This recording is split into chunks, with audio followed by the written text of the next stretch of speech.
All right, good Monday. Happy Monday. Good Monday, too. Mike Brindisi here. Good News York, kicking off the week, brought to you by Ads on the Go, getadsonthego.com. Shout out to our man, Zach. I am flying solo this week. Matt went on vacation, I don't know, some island that some socialite used to go to. It's been in the news. I don't know. He's visiting. So it's going to be me and Danny producing, and I'm going to get right into it. One of my favorite people is coming on the show today. He's a friend of mine. He is the founder of Home Brewed Comedy, the Home Brewed Comedy circuit, which I'm very honored to be a part of. Mr. Mike Peters is here. Let's bring him on. Bring him on. That is there he rousing is. applause. I love that. Thank you. I know. It's such a weak applause. I watch these shows where they bring the guests on and everybody, but they have a full crew, and it's almost like if someone tips you like 50 cents if you're a server and you're like, you know what? No tip would have been better than 50 cents. Maybe I shouldn't clap. Yeah, but you know what? I am a sucker for any adulation. Yes. So like if you give me, listen, not every clap is good to have. But if you give me a small one, then I'm happy. So I'm fine with it. Mike, as you and I both know, comedians have holes inside of us that can never truly be filled. No. I just did a show outside of a racetrack at Tiger Downs. Okay. And we had there were a bunch of people there, but they just lost money on a horse race and they don't expect to see a comedian. So a few people paid attention, and all I needed was a few people to pay attention to me. And I had a fantastic night. Dude, that's right. And that is a hilarious, just when you think you've heard all the stories of stand-up comedy shows and all the different crazy shit that can happen, I never thought of doing one post-horse race where everybody wants to kill themselves because they lost their money. That is... No, man, neither did I. And the guy got a hold of me, and he was like, I organized it for him last time, and all it is for 6 people last time, they had to do 3 minutes between horse races. And so I'm like, well, I'm busy, so I can't do that. And he got a hold of me this time. He was like, hey, we're thinking about changing it up a little bit. And if you're free, we need somebody to headline it. And I'm like, yeah, I can do that. So I got 20 minutes between races 8 and 9. And I'm like, you know what? That's fine. The other 2 guys got 3 minutes, which is harder to do. And that's shorter than the horse. That's shorter than the horse race. Pretty much. Yeah. And so what they did is they had the horse race and they replayed the horse race. Oh. And then they had the comedian on the big screen. And then, they were basically, you had to stay isolated. You can't move around. You can't do crowd work, really, because nobody can hear you. The horses don't talk back. So that's useless. So then 3 minutes done. And then they'll give you a wrap up sign and done. So I walked down there and I've got I'm headlining it. So my picture is the only one down there. And they're advertising to stay for headliner Mike Peters, which is really nice. But I'm thinking they do not care about me. But not at all. You can say my name. I can be Jim Gaffigan, and suddenly they're not going to be they're going to be mad. Yeah. It's they just lost race 8. Yes, right. Who cares who's coming up next? But it was fun, and they paid me, and I'm good. So, I got to go home. That is why I saw your pictures from that. I was wondering what the video screen was. So were they performing to a crowd in front of them, or were they just alone in a room? What? Yeah, so we were on the track, and we're in front of a cameraman. Oh. And there's a director there who gives you the microphone, and they're broadcasting us. We're telling jokes to the people on the track, yes, in the grandstands. Yes, now I get it. And then a few people are coming down to watch. I had maybe 10 people come down the stairs to watch me closer. So which is whatever, a compliment. But we're also broadcast on the big screen, the Jumbotron, in the, where they do the replays of the horses and everything. Yeah. So they got a cameraman following everything. And then we're also broadcast into the casino, not the casino part, but the dining room. Right. And everything else. So we can be heard, but that means almost nothing to any comedian who just wants to hear the feedback of the audience. I love you. I mean, you want to talk about paying your dues. You've done anything and everything you can to make shows work. And this goes back, and we've probably talked about this. I know I've talked about it countless times on the show. It might have been with you. How there just certain people think that you can just do a comedy show anywhere, anytime, and it's completely going to translate. And man, I saw this past, I don't know, 6 months ago, 3 people from SNL, Colin Jost headlined at Cornell, and they did it in the in this big airplane hangar called Barton Hall. Amazing place to go see concerts. But as you know, a lot of times comedy is intimate. Like you hear about comedians that, like a Bill Burr type, or, you know, back in the day, Dane Cook, who went on to do stadiums, right, or arenas. And they're like, you know, even at my level, I hate doing arenas because a lot of times you got to be within proximity to see facial expressions, and it doesn't connect. So being on a horse track, just like talking to a camera, I mean, I just feel like you are up against it, man. God bless you guys. Yeah, it's a little different because like anymore, like I'd say within the last 6 or 8 months, I haven't changed my act really. I mean, it's, you know, always evolving and I've got different material, but like me as a comedian, like the biggest change I've made is that I now talk to the audience a little bit more to set up a joke, or to like, maybe I don't know how to start a joke. And I'm like, all right, well, if I talk to the audience, I'll have a conversation, maybe it'll be funny, and then I can dive into that joke. Right. And they won't know I don't have a beginning to it. Like, right. Like I'm working a bit now, and I didn't do it on Saturday, but I host trivia now, and like I had to do Star Wars trivia, and I don't know Star Wars. So I didn't have a beginning to this joke. And like, how do I get into that? Like, do you like Star Wars? Do you not? Has anybody not seen it? So I'm like, I figured, screw it, I'll ask. And I asked the audience, I'm like, who here has never seen Star Wars? And like, very few people will raise their hand. And somebody will, and I'm like, why? And I'll ask a question because I want to know, like, the reason I haven't seen it is because people keep telling me I have to see it.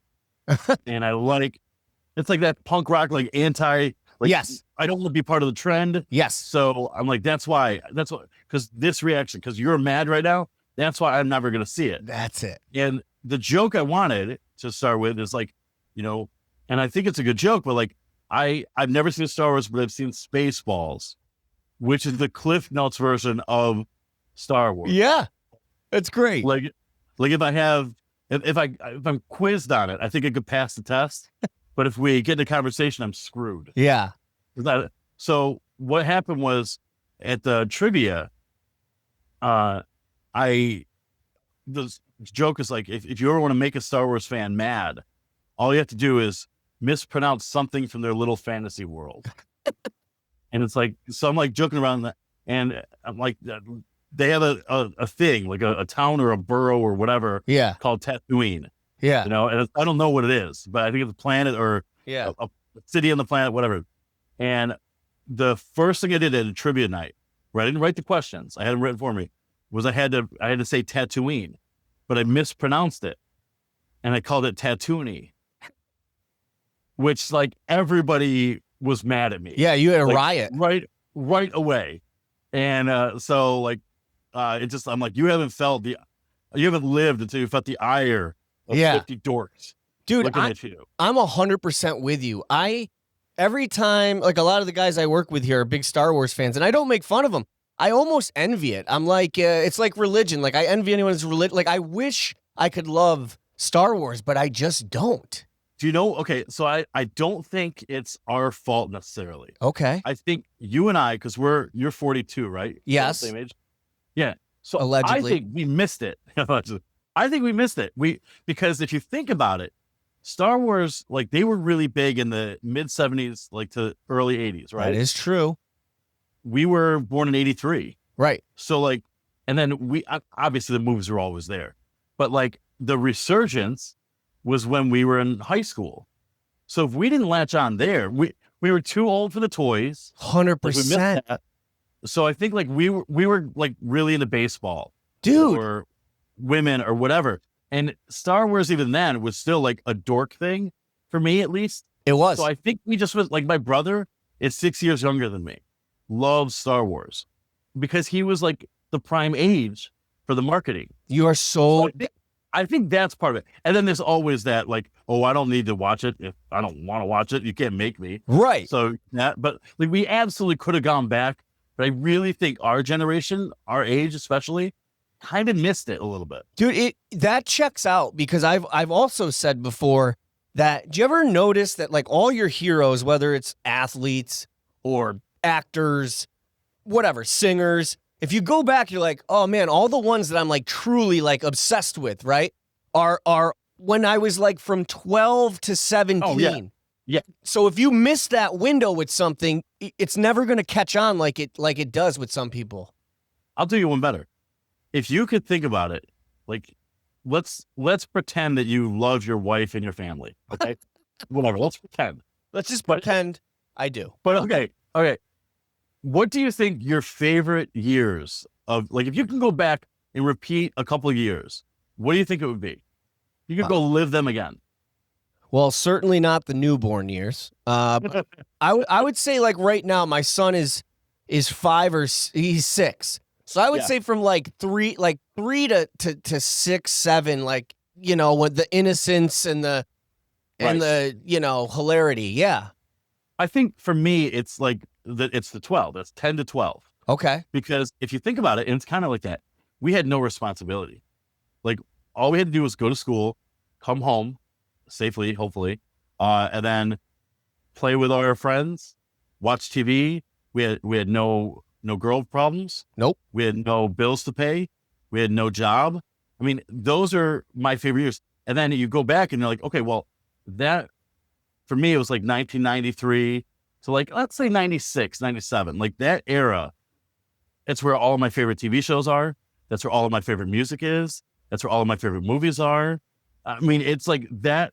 I think we hold on to that so dearly. You're dead. I screwed up. Our favorite years. I thought you were asking me as a parent, what are my favorite years with my kid? No. And I'm not just saying this to hop on. If I had answered that correctly, I would have said anywhere from like 8 to 12 years old because I'm too young to get all caught up in chicks. You know, I just want to play with my friends, watch TV, listen to music. And I've always said, if I could relive from like 1992 to 1997 over and over at this age, I totally would. I mean, everything was in its prime. I've said this before, like music, every genre was in its prime. Pop, you had Mariah Carey, Whitney Houston. Country, you had Garth Brooks, Alan Jackson. Hip hop, Dre, Snoop. I mean, the movies, the box office movies, you had like Independence Day, you know, Jim Carrey was like, everything was just fucking awesome, man. Sandler, I mean, you think about 94. Like for music and TV, music and movies. I mean, those are glorious. 92, 94, 96. Yep. Like I am a firm believer that the 90s were probably the best decade. And we peaked. I don't know. It's really pathetic because like I go back and like I'm arrested there. Like I'm just there. So my girlfriend and I will talk about like pretty celebrities, like sexy celebrities. I will always go back to the 90s. Jennifer Aniston? Is it always Jennifer? Yeah. It's a Jennifer of some sort. But like I Alicia Silverstone, like I cannot Kelly Cabot or Tiffany Amber Thiessen, but like I cannot not think of somebody from the 90s. Dude, that is really that's such a, you know, my grandfather used to do that. Like I remember being a kid and being like, you know, he'd be like, oh, I remember Scarlett Grace Johnson. She was a real hottie. And I'm like, she was a hottie. What are you talking? She used to show her ankles on camera. You know what I mean? Like you have grandma. Yeah, exactly. So I think we're just doing what our parents and grandparents did, which is like, oh yeah, our time was the best time. But I really think the 90s were. I really do. Yep. I don't know. Anyway, I could talk. Dude, I could do it. By the way, this just means we're old. I know. I fucking know. I know. I walked an 18-hole golf course. I did a charity golf event with some Buffalo Bills media guys a couple weeks ago. I walked 18 holes as a caddy. And the next day I woke up and I was like an old German shepherd with hip dysplasia. Like I couldn't move. And I'm like, all I did was walk. Like, what the fuck is going on? Anyway. My girlfriend and I just went to a concert last night. We saw Newfound Glory, Jimmy Jones, and Offspring, and so good. But like we were in the field, like the lawn, because we were cheap. We were in the lawn for Newfound Glory, and we were there for a storm and everything. And then somebody came around with upgraded tickets because they wanted to fill the amphitheater. Mm-hmm. So we got in there, and so we're in seats now. And I mean, we're standing to watch Jimmy Eat World. We're standing to watch The Offspring. But like every 4 or 5 songs, we sat down. And my girlfriend, we're in the car. She goes, "Yeah, I wanted to stand up, but I couldn't." I go, "Babe, we're just not young anymore." Like it's not that like we're out of shape, which No. I need to lose weight for sure. But it's like our bones suck. Yes. It's not working. It's not. We don't want to stand. We don't want to get up and get the remote. It's just science, really. I'm so glad you went to that show. That's another amazing thing about the 90s was the pop punk era, which you and I are in love with. So if you had to, I hate doing this, but if you had to pick, so it was Newfound Glory, Offspring, and Jimmy Eat World, right? Yeah. So who was your, like, who do you think was the best? Or like, was it just all perfect? I think, man, it's hard to say because. Who were you there to see, really? All of them, or was there in order, I would have gone to see The Offspring, then Newfound Glory, then Jimmy Eat World. Okay. I think Jimmy Eat World probably sounded, man, it was Jimmy Eat World and Newfound Glory sounded the best. Offspring, they really needed to raise Dexter Holland's vocals. Okay. Because we couldn't hear a few songs. They're older. Yeah. At least 2 of them, like Noodles and Dexter, are in their 50s at least. They didn't want to be standing either. They were old. No, they didn't. No, Dexter brought us a piano so he could sit for like 4 minutes. So. Exactly. So we were vibing there. My favorite of the 3 bands is The Offspring. Okay. And I think maybe if Newfound Glory could have played a headlining set, they probably would have been the best band of the night, but they only played 8 songs. Right. So it's tough. And Jimmy Eat World, I'm just not as big a fan of their music. I love the music. I just don't know it as well. So I know 3 albums pretty well. And the other was, I'm like, all right. And I tried to track set lists and I'm like having to like hang on to like 3 or 4 consecutive words. Yeah. And then Google that with Jimmy Eat World on the song. Yeah. So, but they were great. I made a joke on Facebook, but I was watching Jimmy Eat World and one of the, I don't know if he's a regular member or a touring member, but he had like a horseshoe bald pattern. Oh. On this, and I'm like, I think the joke was like there comes a point where all of our favorite musicians look like our 10th grade history teacher, and nobody's ready for it. It's true because it seemed like if any of your teachers were going to be like semi hip and edgy, it would be the history teacher. Like if they were going to have any sort of, it wouldn't be the English teacher, it wouldn't be the math. It would definitely be the history teacher. It certainly wouldn't be the math teacher. No, hell no. They were all those dorks. No, yeah. I'll be honest, Jimmy Eat World, I found them late when they came out with, what was it, Bleed American? Yeah. Bleed American was that is one, that might be in my top 10 favorite albums of all time. It's so good. That album is unbelievable. And I heard a rumor, I should fact check it now that we have the interweb, but I had heard that Tom DeLonge from Blink-182 actually had found them. Like, I don't know if he discovered them and got them signed, but he was like a fan himself, and like he invited Jimmy Eat World to play his own birthday party, and then they had ended up blowing up. But yeah, I'm a big Blink fan, and Jimmy Eat World's amazing.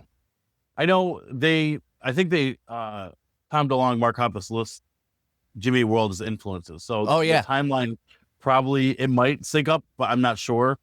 But they're both from California, I believe. Jimmy Eat World's Arizona. Oh yeah, you're right. They're Arizona, but yeah, I got a chance to see, and now I'm blanking out as I always do. I forget the singer's name for Jimmy Eat World, but Jim Likens. Thank you. He came to Ithaca in like 2011, maybe 12, 13, somewhere in there. On a Sunday night, he came to play the Haunt. It was a Sunday night show. There was probably 40 people there, and it was just the coolest move. He walks in, like literally there's no opening act. There's one little light on him. He walks in, sets his amp down, plugs it in, takes his guitar out of the guitar case, puts it on, tunes up, and just plays. No roadie, Awesome. no intro music. It was just like he came in off the street, and I just thought, and it was a great show. And I just thought it was the coolest fucking move, man. And then after the show, he came out and just was talking to everybody. And I was just like, this is amazing. I saw Alco and Trio years ago in Baltimore. So good live. But the opener was Cursive. And I don't know if you've ever heard Cursive. No. But they're awesome. They're an indie band from like, I think, Omaha. Okay. And they've an album, The Ugly Organ, that is just a masterpiece. And they're just like a little bit prog, but like they're dark, just fantastic. But they came on and didn't say a word. And then they played like 12 songs, 14 songs, whatever. Like they're on stage for like a half an hour, 35 minutes. And then didn't do any banter at all. And if you're used to like a Blink show, like we grew up to that, like okay, they're going to say fuck every once in a while. They're going to swear. Hey, Mark, your mom jerked me off. You know, Like nothing. So the only words they said outside of the songs were thanks, good night. And I thought that was awesome. You know, Like, oh my God, that's like the quiet, cool thing. Like, you know, we don't need to impress you. you make a good point because like when I was playing music with my band, I was always a banter guy like Blink, you know, I loved No kidding. Yeah, No right. I know. I love to interact with the audience, the whole thing. But then I would go to shows like Incubus and Dave Matthews Band where they barely talk and they kind of keep this mysteriousness about them. And I always thought that is such a cool fucking move, but I could never do that. I could never do that. I don't think I could either. If I was, I know I couldn't. You couldn't. No way. Not with the comedian in you. There's no way. But I think like it's not even that. It's like I don't like silence at all. Like, and yeah, that's hardly okay. Well, I need laughter, but like if I'm in my house, I need sound. Like, yeah, I need a TikTok video. I need TV in the background. Something. I need something, music. Yeah, if I edit a podcast, I'm watching a Mets game that I haven't seen, or Boy Meets World is on. Like, I need something to draw my focus away. Like, it's something that I've seen before. Yeah. Or, whatever. Like, I just have to have something. Yeah, you're not. The time where I look down at my phone and I don't want to hear nothing. Right. You're not like watching Law and Order SVU where you got to really pay attention to the plot. Well, now, I would, because I've memorized every episode. Oh, you're one of those? Yeah, my girlfriend and I would go to sleep to it. Dude, we actually, I wish I had known. We have it here. Matt surprised me with he got me the Law and Order gavel that goes bum bum when you hit it. Awesome. Yeah. But I do have this. I have the. He got me a sad trombone as well. Dude, I used to say I could write a pop punk song at any moment. Like I used to do it in the van with the band. I would have my guitar and I'd be like, give me a topic. Actually, give me a topic. Just give me a topic real quick. It could be anything. Hardwood floors. Great. All right. I was riding around on my hardwood floors. Hardwood floors. Dun, dun, dun, dun, dun, dun, dun. Hardwood. Hard the floor.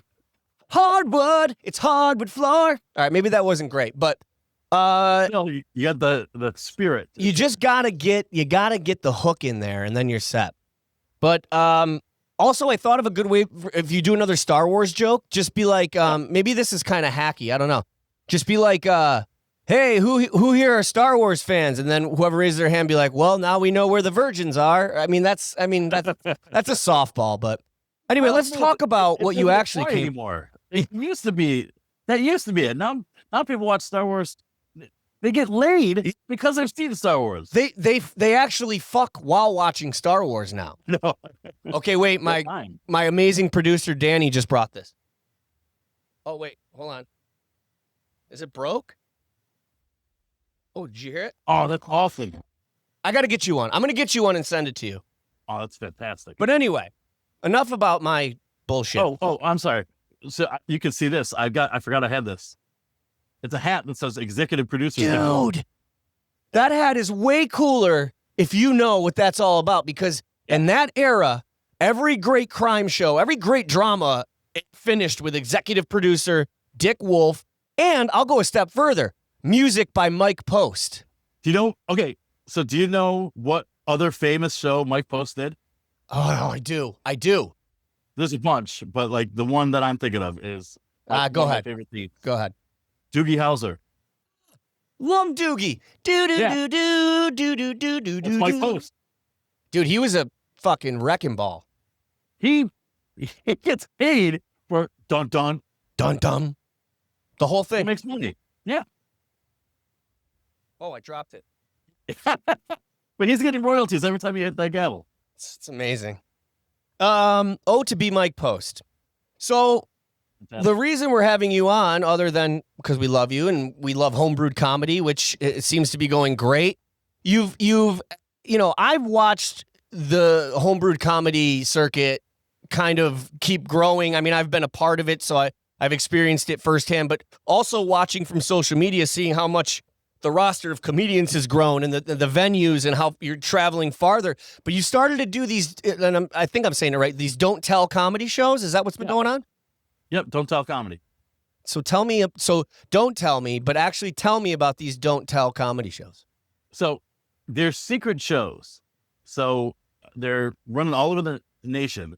It's like 150 plus cities, probably more than that now.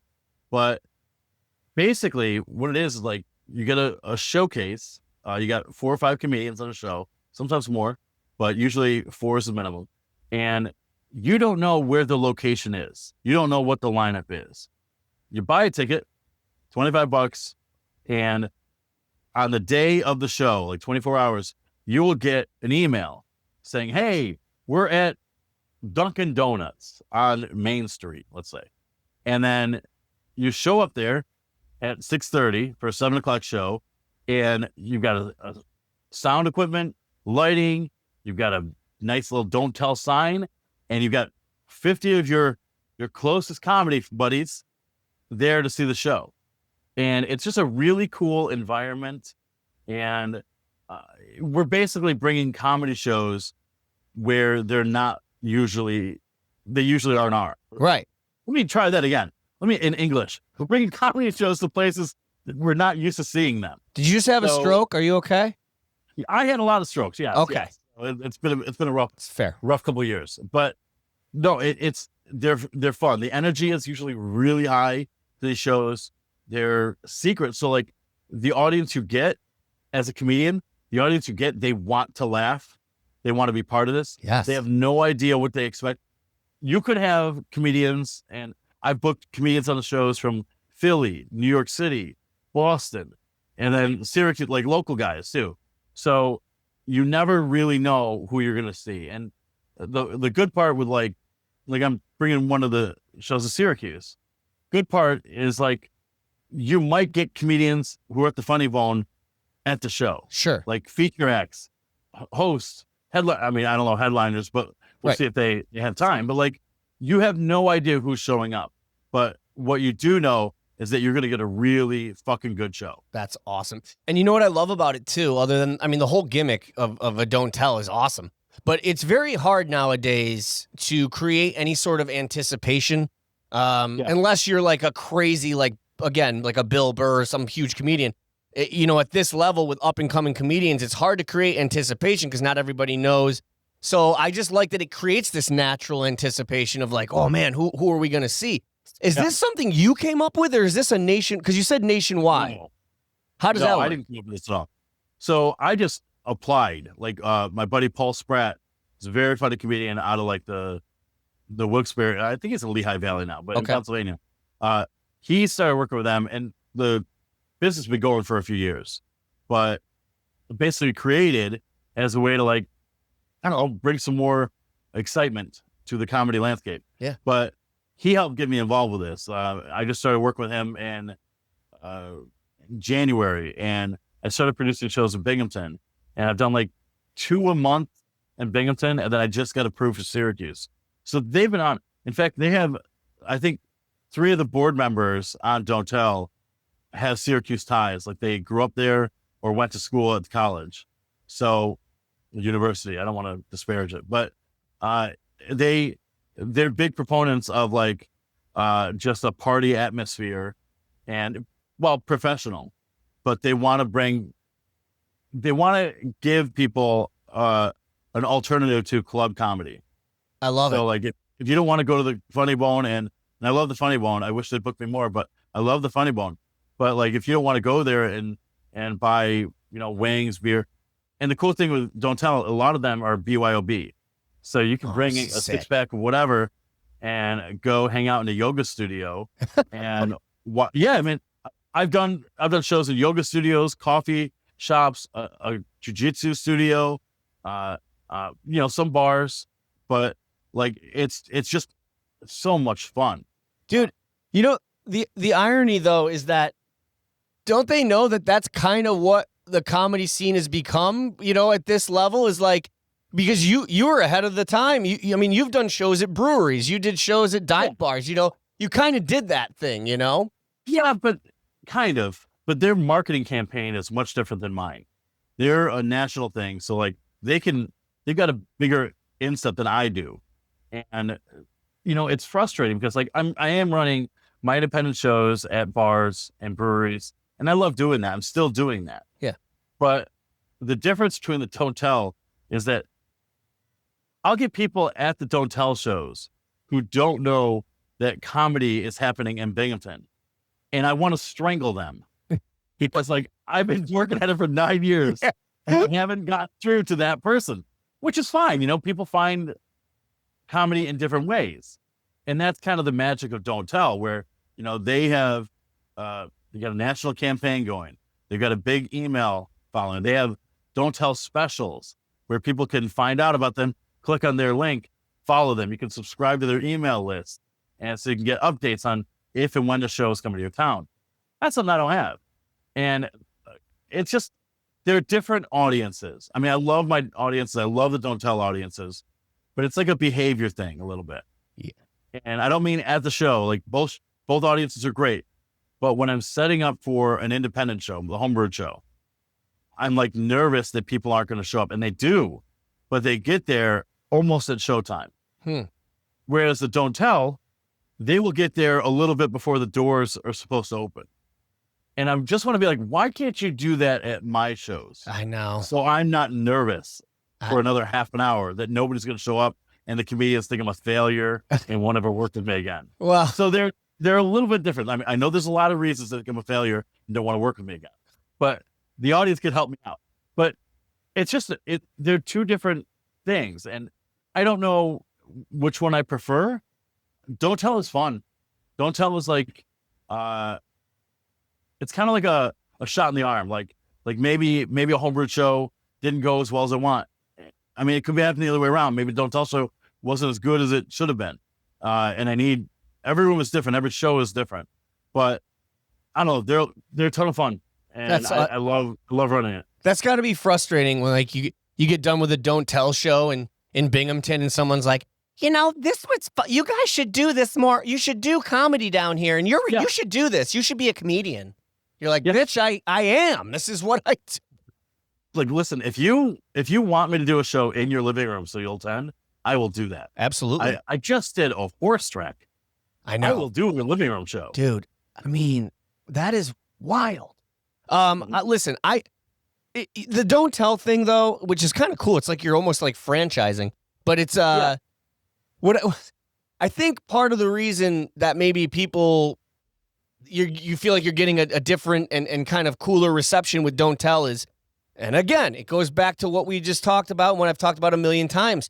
When people would, I worked at a bar where I was the assistant manager, and it was a music venue, but they wanted to start doing comedy shows, and they're like, we should just do comedy during happy hour. Yeah. And I went on that whole thing about how it just doesn't. People aren't gonna, if they're there to drink, and then the jokes are second. It just doesn't. You have to do a ticketed. So people, because what happens is people show up when they know it's a comedy show and they've paid for a ticket. They, without even knowing, they know that they're coming to laugh. So they're already ready to laugh.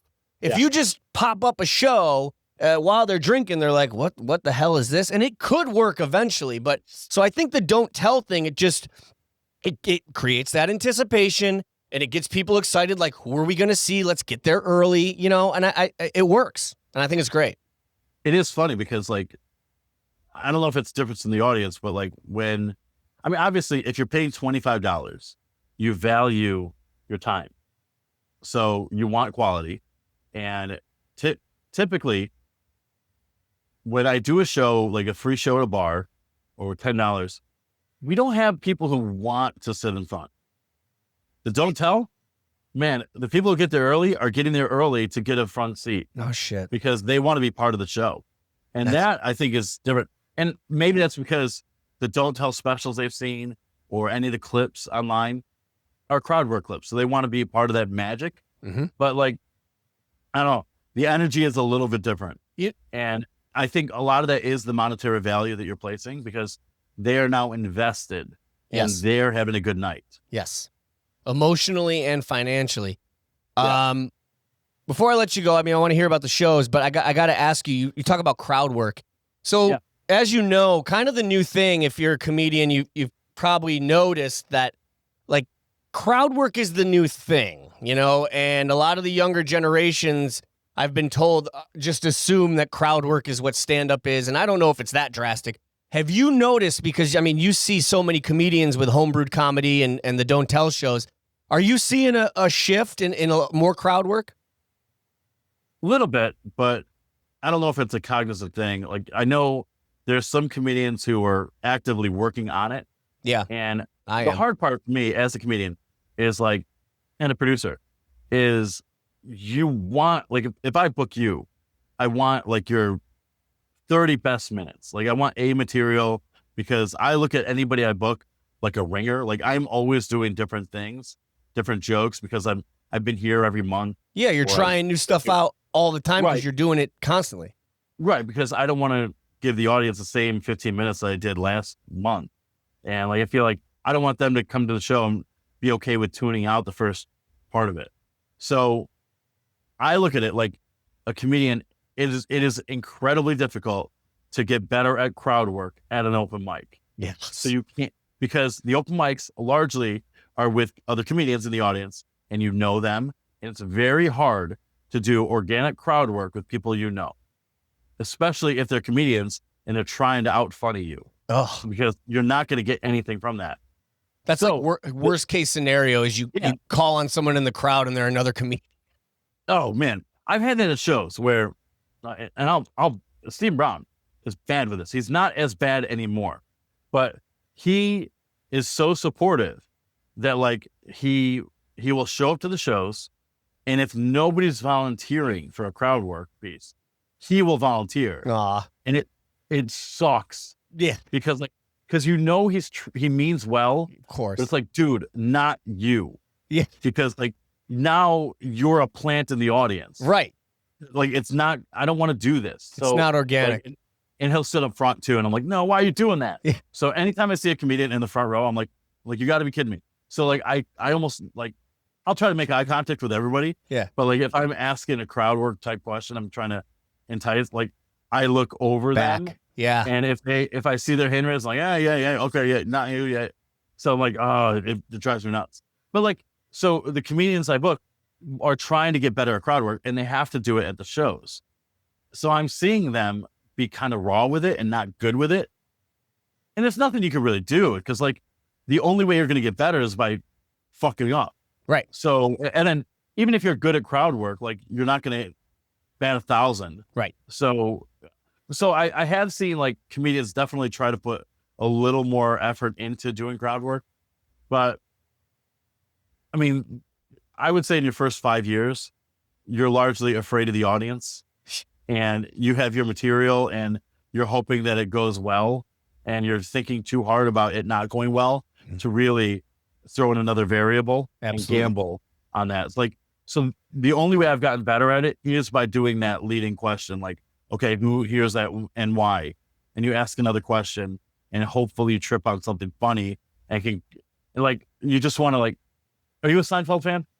You know what? I hate to admit this on the air. I'm not a fan, but I wasn't, it didn't hook me.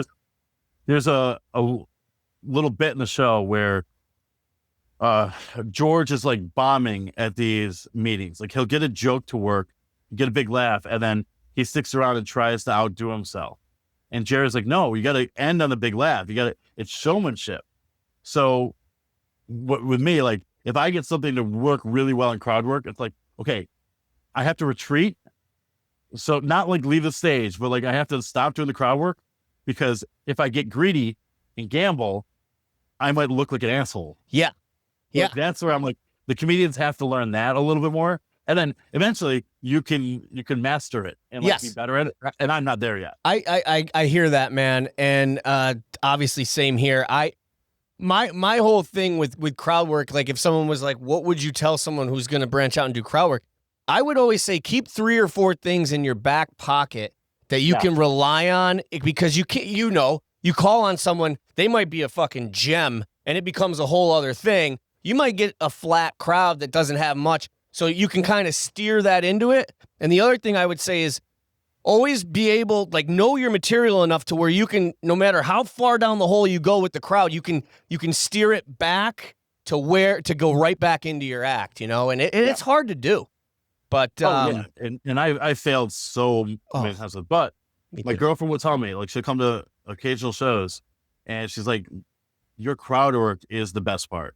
Yeah. And I think that's because she knows the material so well that it doesn't work on her anymore. Yeah, but like she's like I always laugh at your crowd work. I also think that's a compliment, because that means that's you just being you and naturally funny. I've always thought me being me is funnier than me doing material. But and I think there's something to be said that, like, if your material is really funny but your crowd work sucks, it's like, okay, you're a good writer, but you're not good off the cuff. So I mean, I don't know. Yeah. I like it. So tell me about. And I think that's exactly what it is. Like, it's you. Yes. Because like you are being authentic right then. We all write in the voice we want to have, but like the voice we have is who we are. That's right. You nailed it. I was told, like, back in the day, that the difference between a comic and a comedian is, like, a comedian is someone who's, almost always on. They're themselves, or an exaggerated version of themselves. A comic is like, they have an act and then off stage, they're not that act, Yeah. But listen, before I let you go, let's get to it. What are the shows coming up in Syracuse and anywhere else? And let's do the plugs, man. All right. So can't tell you a lot of specifics. All right. Because don't that's tell. the nature of it. But the first Don't Tell show in Syracuse is going to be on Friday, August 22nd at 9 p.m. Okay. So the ticket link will be available soon. It has to be approved, and it will be, but it has to be approved, and then it'll be on their national site. So I can send you guys the links if you want to spread it that way. That's fine. We will. But it probably will be up in the next couple days. And then what I'm looking for is if you own a business, if you work somewhere where you think that a show might work, we usually sell out the shows. So if you have a space that can hold 35, 40, 50, 60 people, we can bring that to your business. It would just need to be a private show. So if you have like a basement, if you've got a yoga studio that's not, it shuts down at 8:00, we don't want to affect your business negatively. We want to add to it. We want to bring more eyes onto if it's a small startup business, you're local, we want to bring 50 people to your coffee shop, and hang out at 8:00, 7:00, whatever.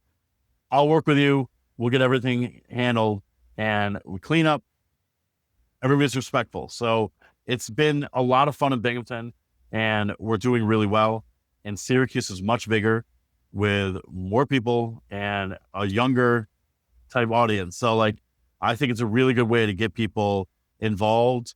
And I mean, I've got a coffee shop. We do things, a bunch of them down in Binghamton, and like they do so well selling pastries, selling coffee after hours. So it's just an added revenue stream. So, but I'm looking for places in Syracuse now, and I've got one down, and we're hoping to go weekly in Syracuse. So you might get 3 or 4 a month. I'll tell you what, I think you're coming to the right place. I think this area is ripe for a Don't Tell series. So if you are a business owner in the Syracuse area, you heard Mike Peters, they are looking for a venue, whether it's a coffee shop, a yoga studio, whatever you've got they're not going to take your business over. They're going to add we can work if it's after hours, during business hours, but they are looking for a space to host these great comedy shows, and I think everybody wins. Mike, what's the link where they can get these Don't Tell tickets and info? It's don'ttellcomedy.com. Don'ttellcomedy.com. Don'ttellcomedy.com. And then search Syracuse. And like I said, it's not up yet, but it will be soon. And there are shows in Rochester and Binghamton too. So if you're out of the area, and it's all over the place, but Buffalo as well. Okay. But, and then and we've got tons of great comedians coming through town. So you'll get a good show regardless of what one you choose. And as far as Home Brewed Comedy, your circuit, you got anything you want to plug with that? I just have. Oh, you know what? The show isn't until October, but I know this is largely based in Syracuse. But we're doing Old City Brewery in Oswego. Nice. We're starting there in October. So the show is, I think it's October 9th. I'm checking now, but I'm pretty sure it's October 9th. October Thursday. 9th. So hopefully we're going to do, we have to do the first show first, but I'm hoping that it goes on a regular basis. And then I've got on August 8th, I have Karen Antowski doing McGrawbox North. Oh, she's great. And Karen Antowski and Eric Basil from Buffalo. Nice. They'll be at McGrawbox North Brewing Company in North Syracuse at 7:00, August 8th. So I just went to online. I just went to Oswego for the first time for my nephew's graduation. What a cool little fucking town, man. Yeah. Hell. My best friend, Jeff, he went to college there. So it was the best 4.5 years of his life. Oh, dude, it was always known as a party school for sure. But just the town itself, though, was just I was like, this is so great. I absolutely loved it. Yeah, I'm excited to go there. The only thing I remember is that we had Chinese food, and I fell asleep in his lobby wearing my boxers. That's it. So wild night. That is I think that's look, if you're gonna sum Oswego up, it sounds like a night out in Oswego. Should end that way. Mike Peters, you're amazing. I do have one quick thing. I think find a way to this would be hilarious. You know how they do hot yoga? What if you did hot stand-up comedy in a yoga studio and everyone just fucking sweats the whole time? So you get a workout.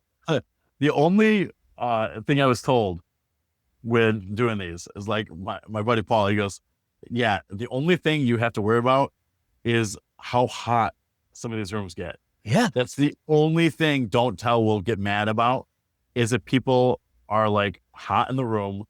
So and they'll complain. Yeah. He goes, content, whatever, they'll bitch about a joke's not working, whatever. But temperature in the room is their number one. So I will pass it up. There you go. If hot yoga comedy is what they want, I'm going to guess no. Goat yoga, maybe. Goat yoga for sure. Goat yoga comedy might be able to work. I hope a lot of people fart too. People fart during yoga. Well, come on. People are farting in there anyway. That's true. Just can't hear it all the time. Mike right. Peters, there's only one way to end this interview. There we go. Mike, I love you, man. Mike Peters, I got you, man. Home Brewed Comedy, don'ttellcomedy.com. Go to those sites. All those shows are coming up. If you are a business or a venue of some sort in the Syracuse area and you are interested in hosting a Don't Tell comedy show, I really think you should get a hold of Mike or us, because it's a win-win. Everybody wins. Mike, anything else before you go, buddy? No, man, I appreciate talking to you. Anytime I get a chance to look across and into those eyes. Oh, man. Just really, it completes my morning and probably my life. Man, my pants just got tight. I'll tell you. Listen, I wish I could say the same. No, dude, I love you, and I've made good on my word. I told you anytime you want to come on, I will get you on, and I did, even though we made you wait 45 minutes. It's fine. I was just happy Matt wasn't here. I know. God, that guy, he's the worst. Mike Peters, I love you. Good luck, and Home Brewed Comedy, Don't Tell Comedy, and we will not be back. That is the end of this episode of Good News York. Again, I'm flying solo this week, so You're going to get just me and some guests this week. We do have a bunch of guests coming up this week, but also I've got some segments on my own that I'll be sharing some cool shit. So thank you for tuning in to Good News York, brought to you by Ads on the Go. GetAdsOnTheGo.com.